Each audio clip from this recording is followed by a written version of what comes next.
Para saudara dan saudari yang Tuhan cintai, selamat pagi dan selamat bertemu lagi dalam renungan harian dari Paroki Santo Fransiskus Assisi Apeo, edisi hari Rabu, tanggal 5 Februari 2025.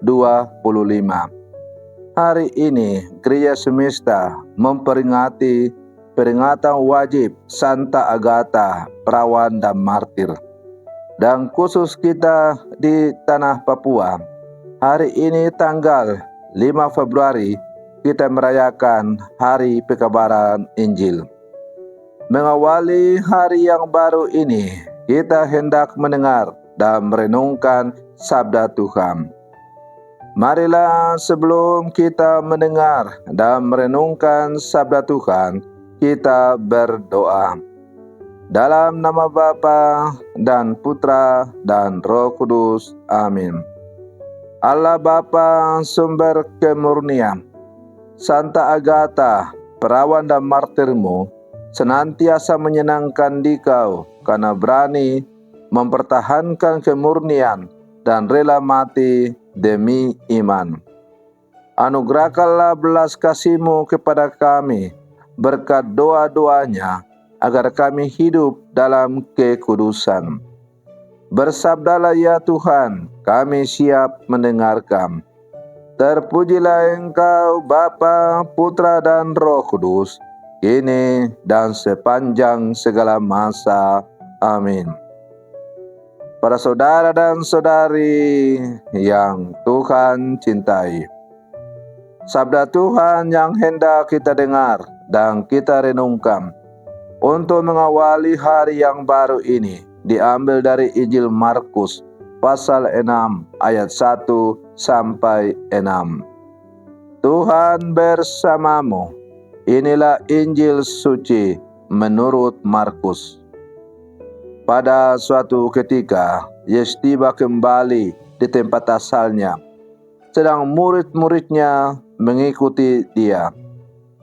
Pada hari Sabat, Yesus mengajar di rumah ibadat, dan jemaat yang besar takjub ketika mendengar dia.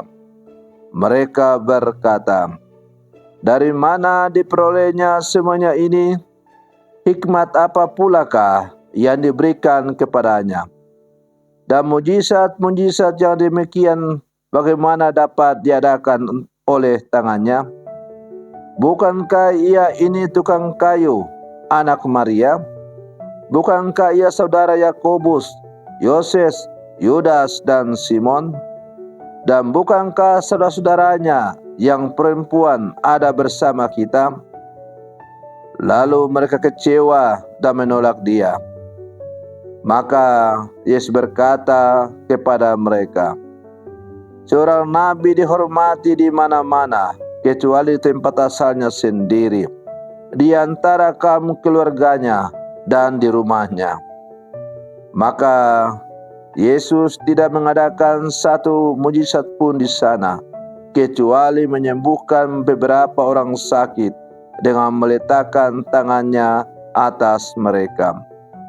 Ia merasa heran atas ketidakpercayaan mereka. Lalu Yesus berjalan keliling dari desa ke desa sambil mengajar.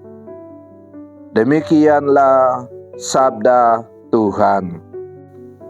Para saudara dan saudari yang Tuhan cintai, emas berasal dari butiran pasir dan dipanasi dengan api yang panas untuk mendapatkan emas yang murni. Dari proses pemanasan ini memberikan contoh soal kesulitan dan penderitaan surat kepada jemaat Ibrani, memberikan nasihat untuk bisa melihat kesulitan dan penderitaan secara positif, yaitu bahwa ada kasih Allah di balik semuanya itu. Bukan Allah yang memberikan penderitaan, melainkan di dalam setiap penderitaan ada kasih Allah yang didampakkan, yang membuat kita semakin bertekun dalam cinta kepada Tuhan. Para saudara dan saudari yang Tuhan cintai, dalam bacaan Injil yang baru saja kita dengar bersama, Tuhan Yesus juga secara kemanusiaan mengalami penolakan di tempat asalnya sendiri.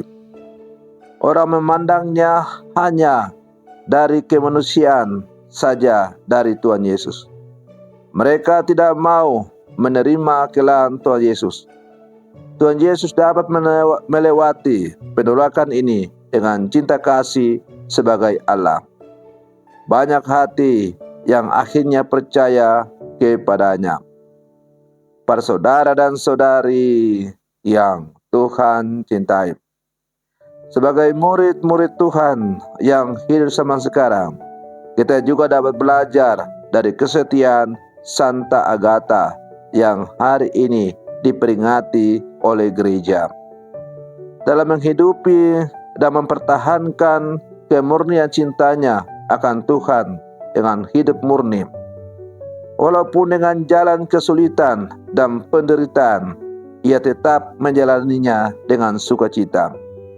Bahkan sampai ia menerima mahkota kemartiran dengan menyerahkan nyawanya demi kesetiaan kepada imannya kepada Yesus.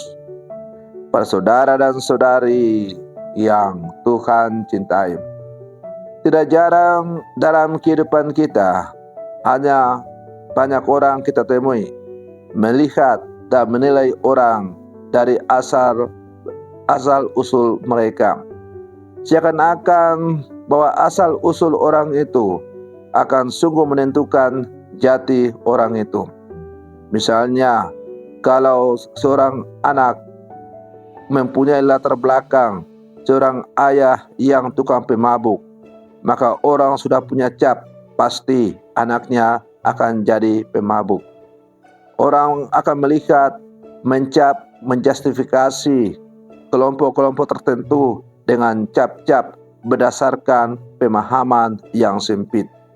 Sebagaimana Yesus alami ketika pulang di kampung halamannya. Masak hanya anak tukang kayu. Masak orang tuanya kita kenal dan sebagainya. Saudaranya ada sekitar kita.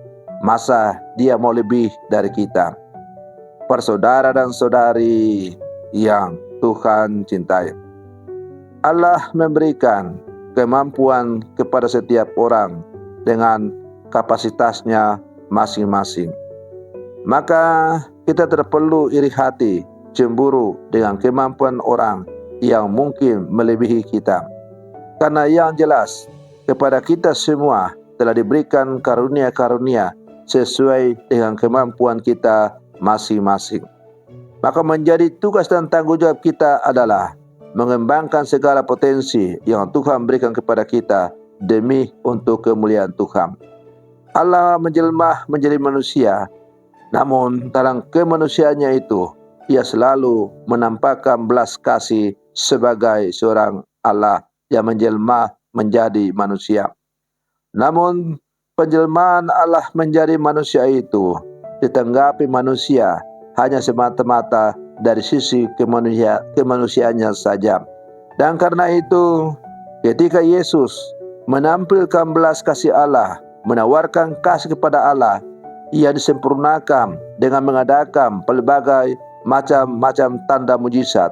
Maka mereka bertegar hati, menaruh iri hati, karena kemampuan orang yang dianggap sekampung itu melebihi kemampuan mereka yang merasa diri orang sekampung dan mengenal latar belakang dari keluarga Yesus itu.